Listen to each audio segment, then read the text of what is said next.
I'm going to get the panel to introduce themselves shortly, but I just wanted us to set the scene a little bit here because we are thinking about after all that exciting stuff. And it may have gone very well. In fact, most of the time you're standing in this room and it's gone quite well. If you're a trainee, maybe you've gone off to complete your WBA form and get someone to sign it off, bit of a high five. Maybe you've done your CPD points for the emergency physician who does an average of 1.3 intubations a year. Not even kidding. Maybe it hasn't. Maybe it's a low level, not quite right. Maybe there was an unrecognised esophageal intubation. Maybe your VL machine got stamped on and didn't work and you had to do your direct laryngoscopy. All these things are possible. So we're going to talk about that because the reality is that whatever happens, some reflection on this performance is going to be ripe for improvement for the next performance. It doesn't matter whether it's good or bad. There is something to be gained from that. Now, for most of us, this ends up being more a question of how rather than whether. Because there's no doubt this is one of a whole host of evidence from healthcare, from everything else, that reflecting on performance improves subsequent performance. It's just a no-brainer. And if you really want to read about this, Scott Tannenbaum and Eduardo Salas have written a book called Teams That Work.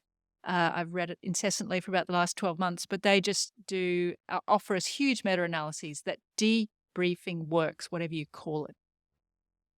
Here's one from just south of here, which was a very impressive first-pass success that went from 49% to actually 78%, just through a suite of having 5-minute intubations after every pediatric intubation in there, 5-minute debriefs after every pediatric intubation. So huge amount of success. I think where we struggle is what are we doing it for?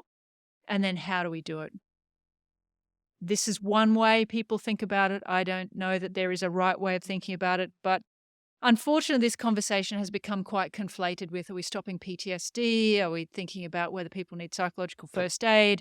Is it quality improvement? Is it whatever? In fact, the conversation may be all these things. And I guess one of the challenges is for us to navigate why we're there, to try and clarify that, to diagnose what we need in the moment, and to think about if we're setting up a program, how that fits.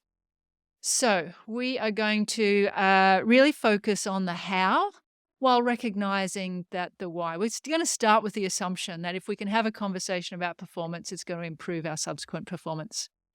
So my panelists, I'm going to get them to introduce themselves because we're going to think about 3 little case studies here. So let's start with you, Gerri. My name is Gerri Khong. I'm an anaesthetist largely at Royal Shore Hospital, and I also work as staff specialist at Sydney Clinical Skills and Simulation Centre. Sounds good, thank you. I'm Jon. I'm an intensive care specialist and I do a lot of simulation education. I'm honoured to be, I think, the only non-anaesthetist who is an ANSCA Airway lead. I'm the co-lead at this hospital with Adam Rayhack. I don't know of any others. If you find one, let me know. Thank you, Jon. And I'm Liam. I'm a paramedic, intensive care paramedic and extended care paramedic, and work in paramedic education for New South Wales Ambulance. Yeah, so we thought it would be useful to think about somewhat different contexts, but also somewhat different situations. So we're going to work through 3 little case vignettes. We're going to spend most of our time on the first one, and then a little bit of time on a couple of maybe slightly unusual situations. But the purpose of the first one, which I'll show you shortly, is really just to think about our bread and butter improvement. I think one of the things is when people say, we're going to do our debrief / post event huddle / after action review, whatever you want to call it, people go, why? What went wrong? And the reality is we've probably got so much to learn from what goes right and getting good at those conversations about talking about performance so that we can be good at when it does go wrong, that I think that's really one of the things we want to focus on. How do we make this part of everyday work and get good at it and try and sink it into all the other demands on our time? So I'll let you read our first case here. And we're going to start with Liam because this is set in the pre-hospital environment. And this, I doubt there's too many perfect airways that happen pre-hospital, but maybe this is not quite as good as you could have liked. And add to this, the airway lead decided to come along for a bit of a ride along and you thought, damn it, we really wanted to show him our perfect day, but there are a couple of things that weren't quite right. But maybe, Liam, tell us, how would this actually play out in your environment? You've delivered your patient to the hospital now, but you're there thinking, could have been a little bit better. Very interesting, actually. Sitting back and thinking about this over the last couple of days has really, I think, reflected on how variable the experience will be for pre-hospital, out-of-hospital clinicians. I'll take up Ruth Parcell's thing here, and they're out-of-hospital clinicians. Not every patient we attend goes to hospitals. In the out-of-hospital environment, it's very different, especially in somewhere like New South Wales. I mean, we've got a huge geography. We've got a big mix of metropolitan clinicians, regional clinicians, and remote clinicians. And so I think all of those things mean that it plays out differently. But I can sort of speak to my own personal experiences, imagining we've taken this patient to Royal North Shore Hospital, for example. The team generally will sit back and watch the resus team do their thing. You know, the resus clinicians and ED clinicians in the room will probably have a strong experience of that, of 3 or 4 people in blue standing at the back of the room watching you do your thing, and then awkwardly sidle out and go to the ambulance bay and have a chat.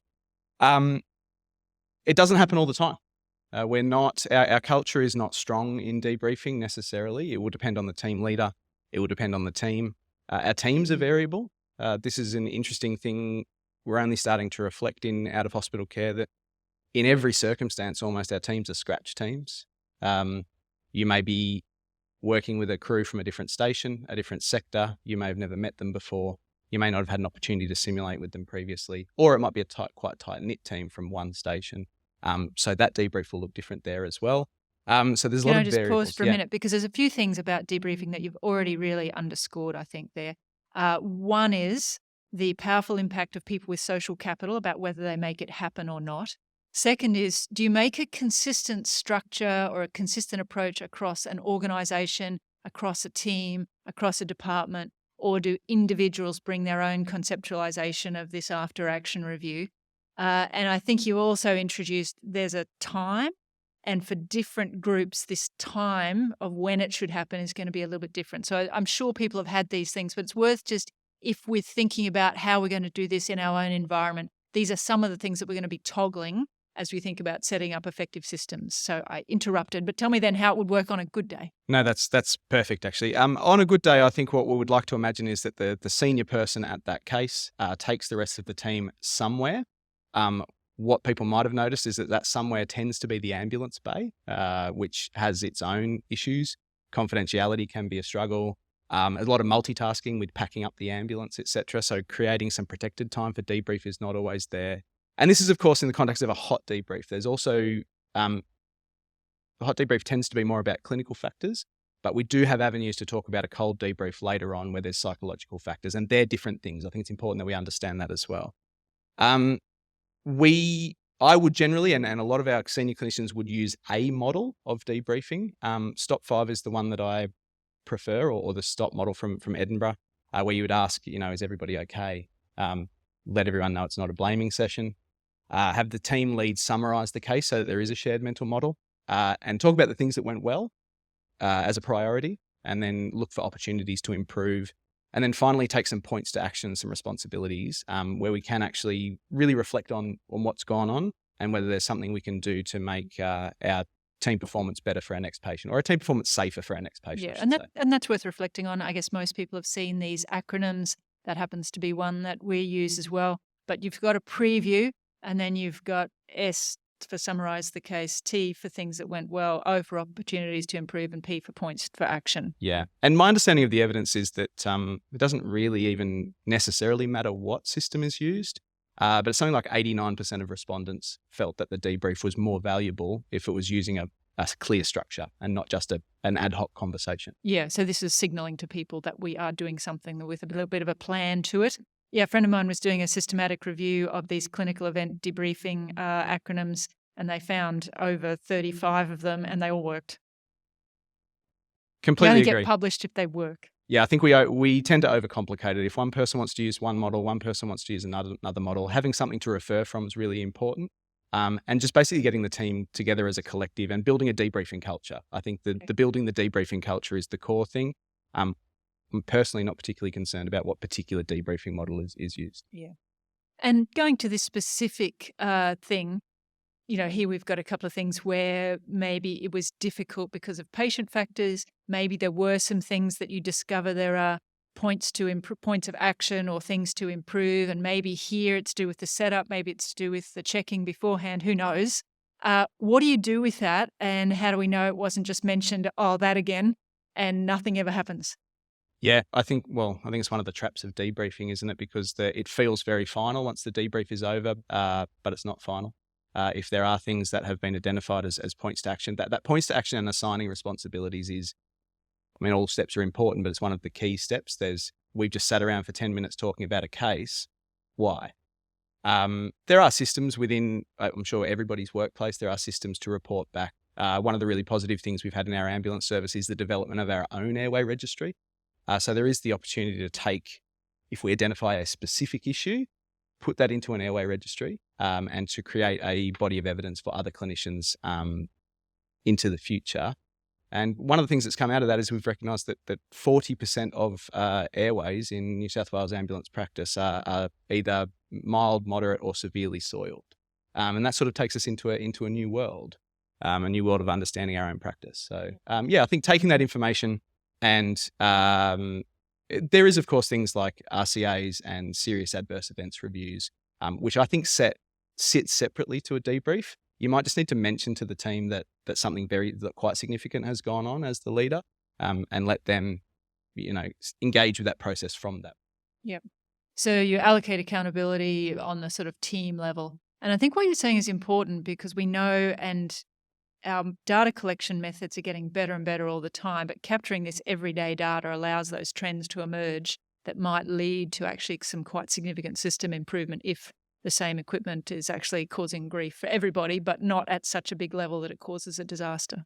Absolutely. And I think that information does actually help us create a non-punitive culture as well, where we're looking at the reasons why, not the blaming who. That's been quite valuable for us over the last couple of years, trying to build a debriefing culture, making sure that it is a just culture and a non-punitive culture as well. Incentivising the reporting of errors is well trodden. Now, before we get on to anything more complicated, can I ask our more in-hospital providers?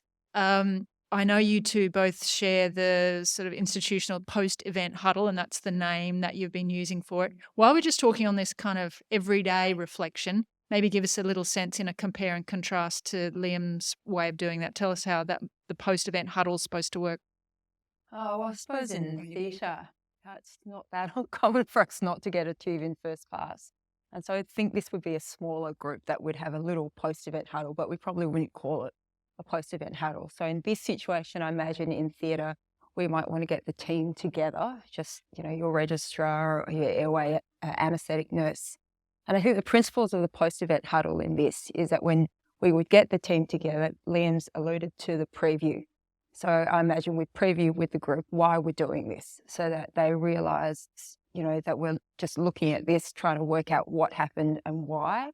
And then I think the next thing is to get a sense of whether at this point in time, if they're really upset, if the team's really upset, it's a bit of a triage point, how you're feeling, which is your first sort of question in most debriefs related to simulation. And if everyone's feeling super upset at this time, it's probably not a point in time where we're going to use this as a learning conversation and try and work out what can we learn from this, what are the system and organisational things to do with this.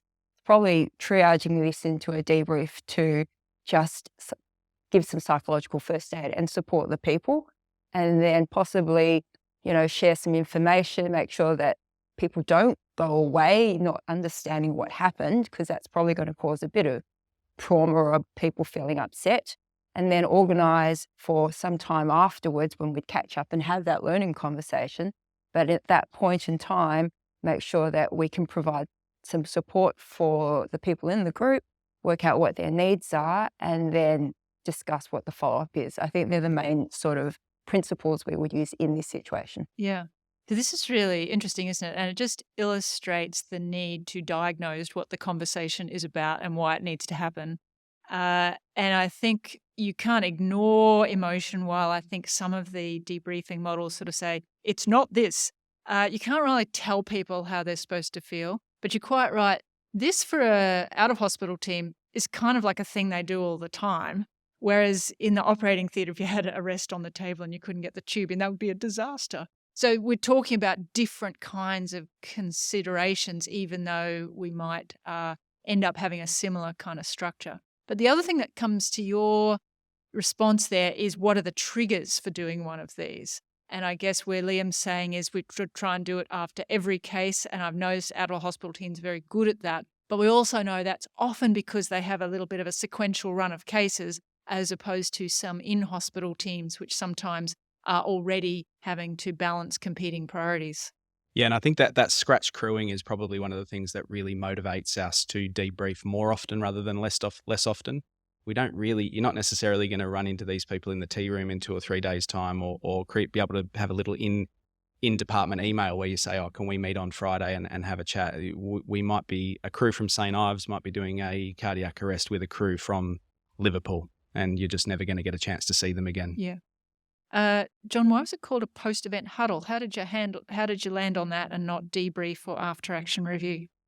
Well, I wasn't actually involved in the choosing of the name. Gerri is I'm an end user of the post-event huddle rather than a developer. So perhaps that's a better question for... Okay. So we chose the word huddle because we found that the word debrief in our institution had connotations associated with possibly leading to something really serious and super formal, possibly making it sound more than just the 5 to 10 minutes we wanted to use. We also thought it aligned well with the culture that we were creating in the operating theatres of having a morning huddle.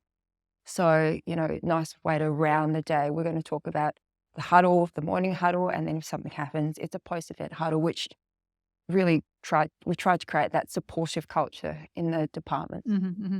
And that's, again, really interesting, isn't it? Because this does need to echo our work patterns. So we've heard for an out-of-hospital crew, this may well be a post-event. If something happens in the operating theatre, it must be a post-event. But I think in this sort of connecting a team across an episode of care together, it might be in other environments a post-shift huddle. And maybe that's where we learn from things across a range of cases. So I think it's worth thinking about this as a bit of a continuum. All of these things can be the right answer, but probably just having a bit of everything on every day is worse than any specific answer. Just before we leave the post-event huddle, you said you've been an end user, a happy end user? Yeah, I love it. So the things that make it good for me were, we've already talked about how having a structure is good. I learned a structure to debrief after simulation many years ago, and it makes me feel more confident as a debriefer. But I think once you've done it a few times with the same people, they start to know what's coming next and when they'll get the opportunity to speak, and that they'll be asked to give their feelings and reactions first, and then you'll do a summary of the case. And so that structure is then expected, and everything just flows so much better. We used it not long ago after a particularly traumatic cath lab death, and I actually said to the group right at the start, this is the first time I've used this structure, so you'll forgive me if I trip up over it a bit, but this is a new thing that we've just created. And I think that made me a bit more human and made the thing go better. And it was really nice just to be able to give ground rules, which were written down for me to give. And so the conversation flowed, and there was no judgmental language used, and it was just a success from start to finish. And we've had good feedback from the participants. Mm.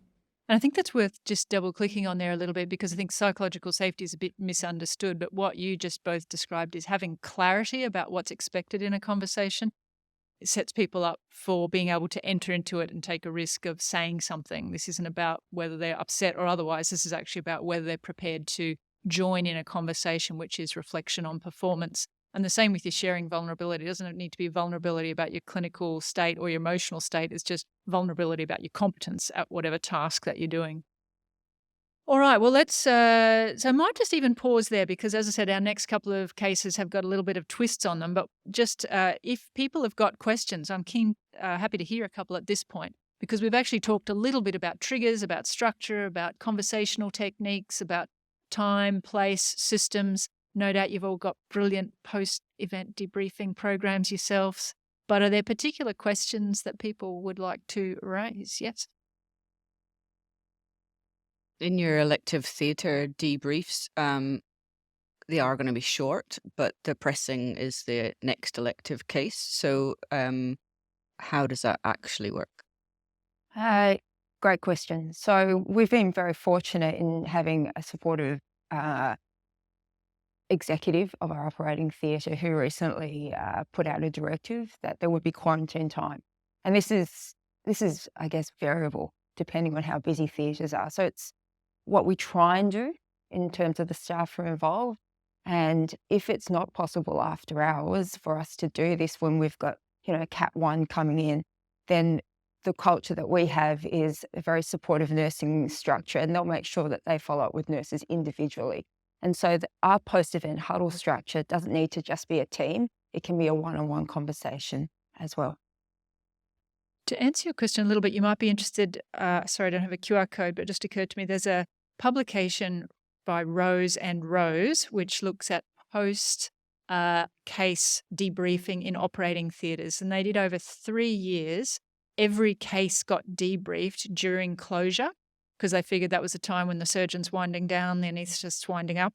And so they ended up having 52,000 cases that they debriefed in this system, and they decreased their surgical mortality by a significant amount. It's quite impressive what they managed to do. And they just talked about boring stuff and just took them 5 minutes. But what they had was an army of people collecting data, looking at trends, analysing it, and actually feeding back. So that's not for the faint-hearted, and it's certainly not just for critical events. Yeah, I think it is worth drawing the comparison with the intensive care unit where I work, and contrasting it to theatres and the pre-hospital environment, and anticipate that there are times when you're quiet in the pre-hospital environment and you can just not send for the next case in the theatre environment. So in an intensive care unit or an emergency department, I know there's a lot of emergency physicians in the room, it does take a bit more effort to overcome the inertia and to get people to come to a debrief. And you are going to have to arrange for a nurse to cover the nurse who is involved and a JMO to cover the JMO. I think I've just gone off there. Oh, I'm back. So it takes a bit more grunt work to get it to happen, but it's no less important. And but that is one thing I've learned is that you have to make a bit more of an effort. And it happens reliably if we have an adverse outcome. It doesn't happen reliably when things go well. And I think it's really important to reinforce good practice and good performance. But if someone is the JMO who is involved in the good performance is suddenly got to put 3 lines in and go and talk to the family, it's not going to happen for a couple of hours. And it's easy then after a couple of hours just to forget it, and it doesn't happen. Yeah, and sometimes that speaks to the value in choosing a particular trigger to warm people up to it. So one that one of our emergency departments tried was just doing debriefs on intubated patients who go to CT. That, in my experience anyway, is never perfect. It's rarely catastrophic, but it's a pretty good thing if you actually want to get a multi-professional debrief on a performance that took multiple people to engage in. And it doesn't take very long, and usually you can do that while you're huddling around bothering the CT radiographer standing behind the glass. So that was actually, finding that time and place is really helpful. All right, well, let's get into a couple of, yes. This is sort of a question on the back of Gerri and Jon's comments. The morning huddle, I'm also an anaesthetist, so I've seen the morning huddle being done at some places quite well, and some places quite tokenistically. And it really depends on the person, in my opinion, who actually is in charge of running the huddle. And on back of Jon's comment, as a facilitator of a debrief, there is a degree of potential maybe imposter syndrome or a feeling of incompetence, especially when you're trying to don on a structure that you haven't used before. So my question is around, how do you roll out a program such as yours and still be able to maintain a level of universal competence and safety when we know that there is going to be variability within both participants and the facilitator of these debriefs? And I'll sharpen it up and get you to give me a percentage of carrot and stick. That's a great question. So, and I think with any kind of change management, you need to Go through the steps of making clear to people that there's a need for what you're doing, and getting together an inspirational team of people like Gerri did, and creating some support resources, which is what Gerri's done, and some really nice videos which are available. I'll plug it for you, Gerri. Flipside.org.au is the website, and there's a few videos on there which will help you kind of understand what the process is, and how actually easy it is to run. It's not rocket science, and especially if you've got a structure in front of you, and there's no shame in having a piece of paper in front of you when you're leading a debrief. You can dress it up as I'm taking notes, and it's there in front of you. As the ex-director of the ICU here once said, he always used to turn up to a meeting with a big file full of blank pieces of paper and shove it down on the desk, as if to say, I know more about this than you could ever possibly know. This is all my information that I've gathered. You don't need to do that, but having the structure in front of you, I think, is really helpful. And yes, it will be done variably, and I think the person who leads it, the personality of that person and their motivations is incredibly important. But if you give everybody a structure, it's much more likely that you'll get a homogeneous outcome rather than a heterogeneous outcome. Yeah, and I think there does need to be a little bit of pressure from above as well as from below. So we've actually published something about this, about psychological safety in the emergency department, and in particular the role of huddles. And there's a couple of paradoxes. One is that the person who might lead the huddle, if that is the doctor in charge, it is an act of risk-taking to initiate a huddle in the morning, especially if you're feeling a little bit uncertain about those things. So paradoxically, it might be that their lack of psychological safety is the reason why they don't do it. And so sometimes being prompted by others who are used to it to say, are we going to do the huddle? When are we doing the huddle? Rather than are we, is actually quite helpful. But interestingly, one of our barriers was that the emergency consultants didn't think it was needed. And we got these dramatic things because, of course, the emergency consultants went, I'm right, that's just a bit of a waste of time. I know what we're doing for the day. And then you looked at interns who were saying, when we did the huddle and someone asked my name, it was the highlight of my 10 weeks in the emergency department. And this is actually shocking. And if you look at what I think, because we thought, we're such a flat hierarchy, everyone gets on really well in ED, everyone loves each other. And if you looked at it from the outside, that is it. But that experience is very different across the groups. So I don't think we can underestimate the role of setting that up. And this is why I really like the connection between one and the other, the pre and the post huddle, because that first one is really going to set us up for the day. And if you've just said, I don't need a huddle, and then I think there's some interns here, but I don't know what their names are, then you are not going to hear from them later on. And you're certainly not going to hear from them if they've found something if you do a debrief. So a big thing, I suppose, leading from that in our success, I suppose, in theatres has been the fact that the main driving force for the huddle after an event has been the nursing staff. Huge. So all the nurse educators, the senior nurses, they really pushed for this. And subsequent to that, I think that's why now nurses often after an event will say, where's the huddle? Where's my huddle? And it's made a really big difference in the uptake. And so there's been that. And I think, Phil, your question about that feeling of imposter syndrome, a lot of them felt that way before they tried the tool out. And then they did a few and they realised that, it was actually really pretty easy to do with the structure in front of them. And then subsequent to that, they've all felt a bit more comfortable and they've led huddles themselves after events. We've also empowered all the fellows to do it. So it's not like it's a very much has to be consultant-led. Mm-hmm. Yeah. And I think particularly when you're talking about those exceptional events, sometimes that S part, the what happened here, the sense making is usually enough. And that may be all that you need to get to. All right, well, let's now think with this one. Jon, this is yours. Let's imagine now we've got our lovely debriefing structure that's ready at hand. You've done a few now, so you know the words you're going to take. But this is actually a little bit unusual in that it wasn't really a system thing, except it was, because clearly part of this system is not a beautiful mutual respect utopia that Vic Brazel talked about, like happens all the time at her own shop. This would never happen here. But this is an interpersonal thing, and now this is quite tricky. How might you approach this? And I think when we were having some chats beforehand, you said obviously it would be different if you were in the midst of it, i.e. part of the conflict versus not. But let's say for the sake of it, you are either a senior doctor or senior nurse, part of it, but not really part of the conflict. How would you approach it? Yeah, so first thing to say is we don't get a lot of real conflict, I don't think, in my hospital. It does happen. There's a bit of shouting. Sometimes there's a lack of appreciation of, shared goals don't quite get communicated, and everyone's got good intentions. So that's all worth saying.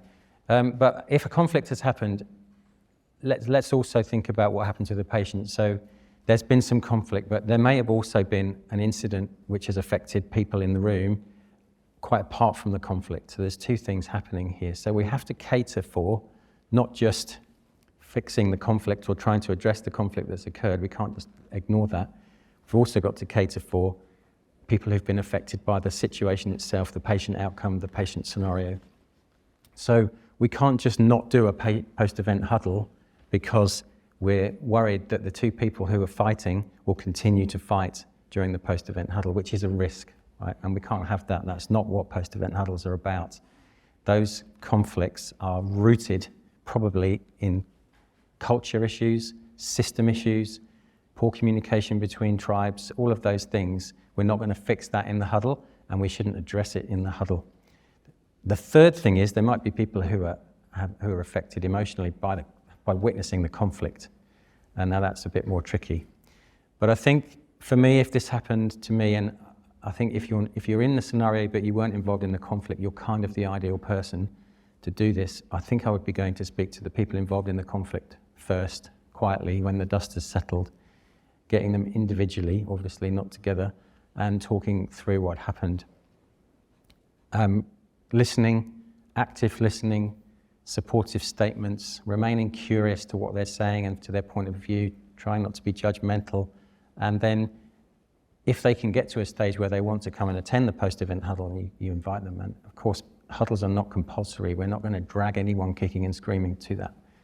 Then talk to the second person, offer the same thing, and then you've got to run your huddle regardless, because it may be that they don't come, but ideally they would, but the ground rules would be most important here. And the ground rules of these huddles are, we're using non-judgmental language.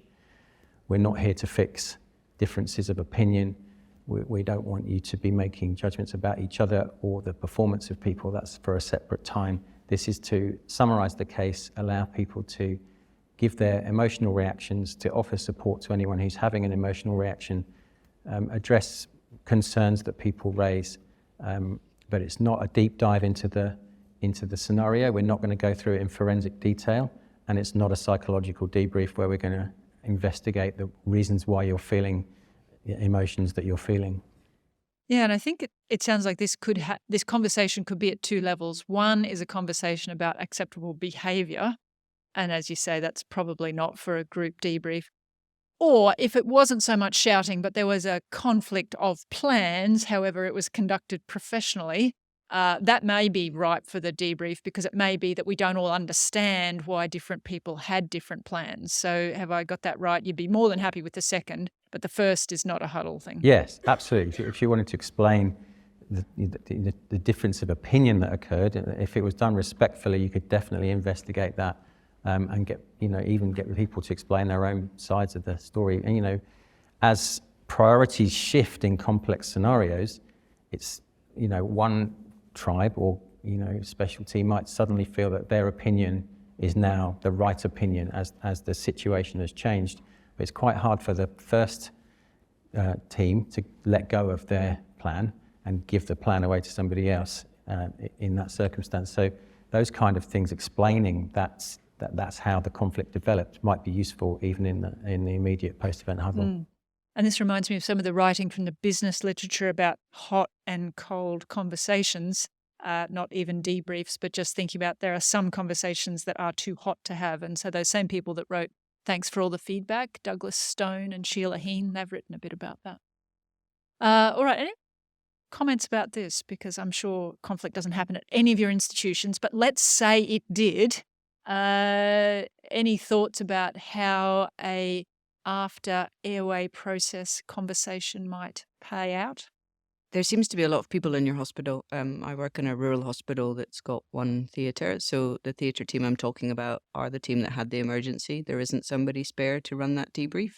There isn't. So the interpersonal relationship is also now your kids don't play together.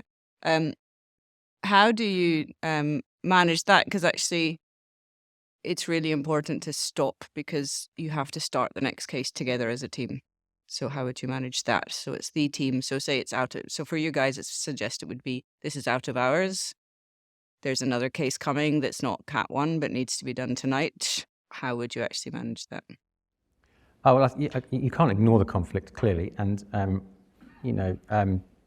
our team also, there's a lot of people who work in this hospital, but at night, believe me, it's different. Just like, so we will have a skeleton team. And a much smaller team of people. And if there's conflict, you've got to address it head on and deal with it at the time and talk to the individuals concerned, because at the end of the day, they do have to continue working on a shift together. And especially if they're from the same department, then obviously they've got to continue the shift together. I'd liken it to, we do a lot of in situ simulation and we debrief after that. And in situ means we've dragged them off the floor, we do a scenario and we push them all back out, get on with your jobs now, thanks. So we don't do a deeper dive into performance during an in situ debrief as we do because they've got to go out to work. And clearly, the conflict needs to be resolved on a superficial level so that they can get on with the job. But it may be that you have to circle back to that later, and you might call it a cold debrief. We would have those people go and see educational supervisors or supervisors of training. I can't legislate for every single tiny hospital in Australia and New Zealand. I'm still getting used to the fact that there are places, intensive care units in Australia and New Zealand where there's intubated patients and no doctor on site. I'm not used to that yet, all right? I get it. You might have to resolve it later on the playground. Just before we leave this case, I guess I sometimes like naming things, and we do some work with our tactical research unit at Bond when we do the heart rate stuff. And there's a lovely phrase the director uses about regaining the initiative. And he says sometimes just announcing that we need to regain the initiative. And I think it pertains just as much to the team dynamic as it might pertain to wherever you find yourself. He usually peppers it with examples from Afghanistan or something else. But I think it pertains to us, so I like to use that terminology. All right, well, our last situation is now in the operating theatre. And it's one of these things which probably doesn't happen that often, but where you do have a death. But actually, everyone did a very good job. That often is what happens. People do a good job, but the patient is so overwhelmingly unwell that they weren't going to survive. And you hear sometimes a lot of rush to reassure each other, oh, they were always going to die, they were never a survivor. But that doesn't stop people feeling a little bit on the back foot. Now, nothing's gone wrong, but it seems like you would probably have a conversation. This would get you a post-event huddle. How would it go, Gerri? Well, we had a recent case, I think about just over a month ago. It's sort of similar to this. So it was a patient who had a massive upper GI bleed on the ward, came down for an emergency laparotomy, and the patient died, and they looked like they were probably going to die. The way this played out, and I'm not saying that our operating theatre is perfect and they all would have gone like this. Fortunately, it wasn't a very busy afternoon. We managed to get everybody who was involved, so the surgeons, all the nurses, anaesthetists, the operations assistants also came. And it took probably about 20 minutes or half an hour to get all the people to a room separate to the operating theatre. So we used the tea room. The people who rounded everyone up were nurses who weren't involved. And then you have to think about the body as well. So nurses who weren't involved in the case offered to look after the body and prepare them for the post-mortem. We got everybody in the room, and it was pretty amazing. All the surgeons came and we didn't have to drag them along. Sorry to any surgeons in the room. All the operations assistants came, all the nurses. And what was really interesting from this, we used the huddle structure, but although the patient was supposed to be known to die, that would have only been known to a small number of people in the theatre. What we found out was that a number of the operations assistants were actually nursing students who were doing OA jobs in their part-time job. They'd never seen a resus like that before. They'd never seen something like that. They had no idea what was going on. It was really traumatic for them. So for them to have that summary of the case and the sharing of the knowledge made it, I think, okay for them to go home and not feel so traumatized by the whole thing. They knew that the patient was going to die. And then there were junior nurses in the room as well who realized that that was what happened. And in addition to that, people join a resus and theatre at different points in the case as well. So people all were able to go home after the sharing of the summary of the case, I think feeling they knew what happened. And I think that was very important for people. And some nurses not knowing whether what they did helped or didn't help, they might go home as well, or medical staff feeling, did I contribute to a poor outcome? And so part of the huddle is to thank the team and to acknowledge that the case was a really challenging case and that they were expected to die. And then, as I said, we organise for follow-up supports and offer things such as EAP, but individual support as well. Yeah. So a fair bit of sense-making and a fair bit of just flagging. So again, this isn't trying to treat people's potential PTSD. It is really just explaining what happens, which probably is as much psychological first aid as people can get from any other approach, to simply understand what happened. And then I imagine, because this is tricky then, because people might end up in a little bit of, this is how I feel stuff. What if there are still some practical learning things? Do you kind of go, well, we might just have to let that go through to the keeper because, we're probably in a different space here. The vibe of this conversation is different. Yeah, so say this was, for another example, if it was a big trauma case and there were questions about the management of the trauma, blood products, et cetera, then we might have to say, okay, this is all very good, this is all very important, but possibly we don't have the space or time for it today and it's not really the right time, but we will organise a follow-up session in a week's time to explore and go through some of the, technical components of this case. Yeah, so reflection on performance probably needs to be a multifaceted thing, and there are different tools for different purposes. And actually that depends on context. What looks like, ladies and gentlemen, we've got a lot of it depends as the answer. But in our last couple of minutes, are there any other sort of questions, thoughts people had for our panellists who I think have thought quite hard about how this might work in their institutions?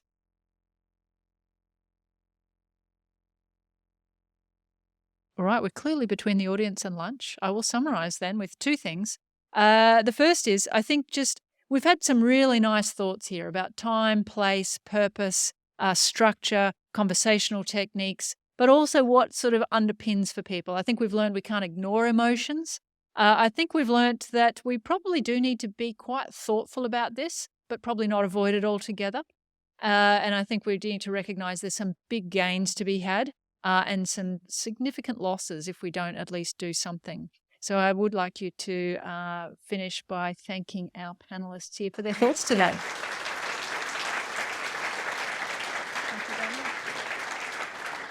We do have a couple of minutes, so I recognise that we didn't really have an opportunity for questions at any stage through the morning, and people may have had some unresolved queries about some of the earlier sessions, and specifically we didn't give any time to ask Vic questions about her sort of team, the sort of components and dynamics of team performance. So this is an opportunity to ask. We've got all our panellists here other than Tim and Dave who have dialed off. But if anyone's got any questions, and I am filling time a little bit because the catering hasn't arrived. I know. I've just been told it's en route, but now please ask questions. Thank you. Yes. Sorry, I'll ask one question. In your departments, the size of them, you're obviously very, very passionate about this. Could you give an idea of your department size and then the number of people who are doing these debriefs? Because obviously it's not going to be enough if it's just you because you don't work every day. So what other people in your department, do you train them? How does this work? Because you're very passionate about it and that's great, but who else is there? And how did they get trained up? All of you. Look, I think in an ambulance kind of context, it is, I'll say it again, it's so variable. we have very small multi-purpose centres in New South Wales with maybe one ambulance in town, and we have very large centres as well. And the debrief might just be two of you talking about the case at the end of it. That's still a valid debrief. I think that's a really important thing to discuss, that just debriefing between two, if it was only the two of you on the case, then that's really valid. I think the other thing that we maybe need to acknowledge as we move into the future is that interprofessional learning side of this, where we need to be accessing our hospitals a little bit more for debriefing support, and debriefing more as a larger team, not just ambulance, hospital, ED, ICU, anaesthesia. There's a lot to be learned from the different departments and different knowledge sets as well. And some of our larger debriefs, the children's hospitals tend to do it the most effectively, in my opinion. And I guess because there is that emotional element where you have protected time, take people off the floor, and almost get the entire treatment team together from ambulance all the way through. That can be really useful as well. But I think it is horses for courses. Burke is not really the same as Burke Street. I think that's pretty fair in Sydney context, New South Wales context. So yeah, it can just be a two-person debrief, but if the culture is there, if it's just what we do, and we see it as a really important part of closing out that patient journey and opening up the next patient's journey, that flows through depending on the size of the actual treatment team. So getting the culture is the hard bit, and I think that takes time. So an easier way to get people to do it is by subterfuge. So what we have done, so we struggled to get our Airway checklist implemented in the ICU. About half of the specialists were using it, about half of them weren't. So I just told all the registrars that it was mandatory. And so then, and I said that you are supposed to lead it as the intensive care registrar. So if you're the team leader, you just do it. And I told them it was mandatory. And then they told their bosses it's mandatory. And their bosses were like, oh, okay. So that's one way you can do it. And we've done that with the Post Event Huddle. Most of these happen when you're on rapid response. So outside, you go to arrests and things, and that's when we do most of these Post Event Huddles. So if you're on for that roster, if you're rostered on for a rapid response team, you're up for doing it. And we've told the rapid response nurse to tell the boss that it's mandatory. So that's how we've done it. We've sort of, in the hospital, trying to disseminate a hub and spoke kind of model, so train the trainer. So the resources on the website, I know it sounds like a plug, but it is. So, pardon? Yeah, the flip side. So all the resources there are intended so that you don't actually have to attend a face-to-face training session. Literally, with the resources and all the videos, you should be able to go out and be able to do this. That was the intent of us recognising we just can't train everyone. It's not like a detect kind of ALS session. I want to make a comment along those lines and maybe get a comment from Vic on this, which is my impression is when you start, particularly in a big institution, when you start, while you haven't got that debriefing culture, you have to be very careful who's running the debriefs early on, because it's a new thing and people are very sensitive or are growing at this point, and you grow the way your early lessons come along. Once you've built that culture, it's less important. This is my impression. Less important who's running it, because the groups will almost debrief themselves, and it's almost just the fact of knowing that the debrief is there makes the team feel supported. But early on, you really do have to lean on a few people that are either innately have a decent EQ, basically, or have some ability to follow a structure empathetically. But that's my impression in a bigger place. I can't speak for a smaller place. My feeling is that it would be easier because you've got a smaller group of people. But watching a few TV shows about small town dynamics recently, I may be wondering that there could be other things going on. But that's just a reflection of mine, but I'm interested to hear Vic, who's probably more over the literature and her institution, which is even bigger than ours. So, yeah.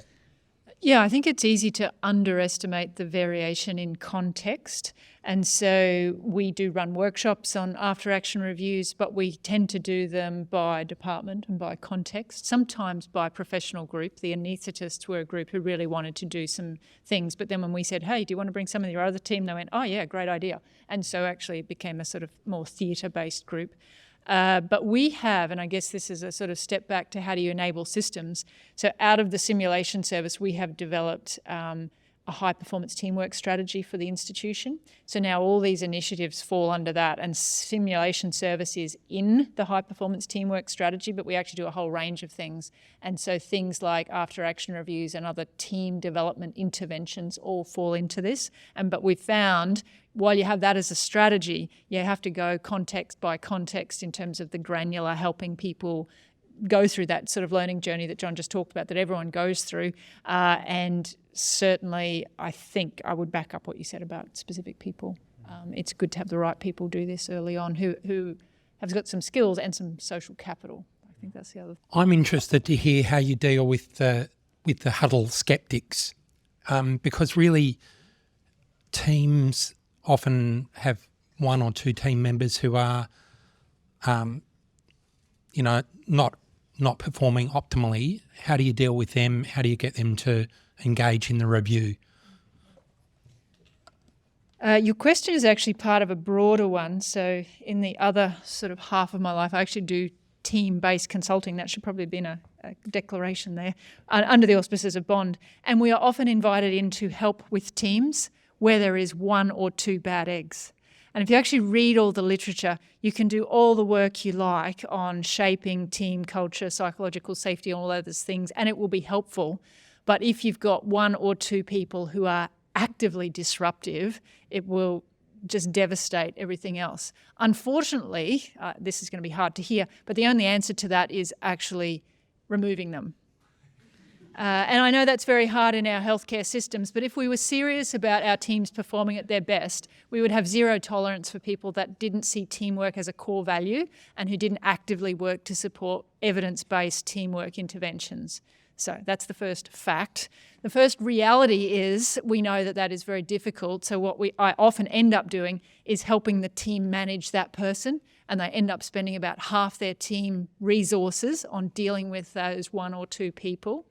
I think you can say things like it's mandatory. And in fact, it's very interesting. So most of the people who take things up anyway, they don't need to be a problem. Most people, if you tell them it's mandatory, even if they didn't get an email about it, they go, oh, well, okay. The only people who need to work on are the people who actively say, I don't care if it's mandatory, I'm not doing it. And that are the 5% of people who will actively devastate it. So I think, though, teams can be given strategies to deal with any challenge. And if the challenge happens to be one of the team, and I'm working with an unnamed team at another unnamed hospital right now where that is a real source of their dynamic, and it's taking up all their energy and it's sapping all their psychological safety. And all I can recommend to people is they need to actually not work here anymore. So I know that's tough, but if you look at the evidence, there isn't an easy way just to convince those people. It's sort of cognitive, yeah. I'm happy to also ask Nick a question. Because I was really struck by how many cognitive biases you were listing there as people were not pulling out tubes. Given the evidence, we know that knowing our cognitive biases doesn't seem to influence our ability to get over them, short of convincing everybody here to do it. How do we make pulling the tube out not something that's open to our discretion and cognitive biases? Are there any forcing functions we can put into the system? Well, I think that was really the goal of the sustained exhaled CO2 definition, rather than having some vague thing where, that doesn't look quite right, that we create. It was really designed to empower people, that there was a defined threshold where it was no longer a subjective thing for them to decide to pull the tube out, but that's just what you do. I think there's lots of overcoming those things is always hard. Another example is with the Vortex, with priming for neck rescue. Some of you will have seen that priming status tool where every time you've completed a best effort at each of the lifelines, you take another step towards being ready to do neck rescue, even though you probably won't need to do it. I think, again, I think this idea of looking like the person who's panicked is a huge barrier to people. And certainly you need to adjust the mindset, but changing attitudes is very, very difficult. But I think if you can embed something, the process in the system, so that, and drawing as sort of John and Gerri have mentioned, on the nursing staff are often the people who will implement, that keep you accountable to do these things, and create a system where you say, yeah, when this happens, this is what we do. And if you can build that in, you sort of remove that subjective element. And that's the thing that sort of moves them forwards. And people will generally, if you start to, we go to a cardiac arrest, and even though it's been called for the wrong reason and the patient's sitting up and talking, the trolley comes in and the pads go on, because that's just what we do. And people no longer feel self-conscious about doing that, because that's the process once that's been set in motion. So I think there are things in that, and very much a lot of the guideline was directed at trying to achieve that. I'd like to thank all of our speakers, but particularly Vic, who won't be here for the wrap up because she's in the tail end of a multi-country tour and is heading home after a break. I hope it's home, not to some other further. But particularly Vic for this morning.